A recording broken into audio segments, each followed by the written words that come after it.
Très bel instrument, très belle lutherie surtout, et puis chouette son.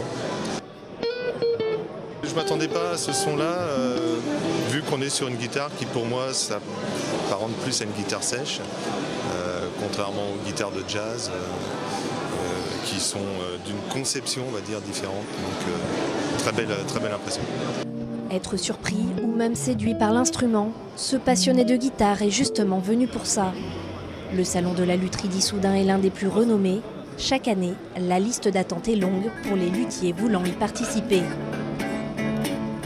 On rencontre forcément plus de gens ici que quand on est chez soi, sur l'atelier, tout ça. Donc c'est important de se déplacer sur les salons et de pouvoir montrer son travail et de pouvoir, dans un endroit concentré où il y a beaucoup de musiciens, de pouvoir faire essayer ces instruments au maximum de personnes, quoi.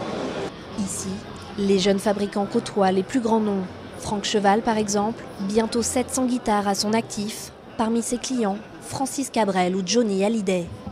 Après 35 ans de carrière, un instrument a sans doute sa préférence, Princesse, conçu pour Marcel Dady il y a 28 ans et présenté au festival lors de sa toute première édition. Et c'était une guitare assez baroque avec un gros décor dans l'esprit Mucha, avec des choses un peu art nouveau.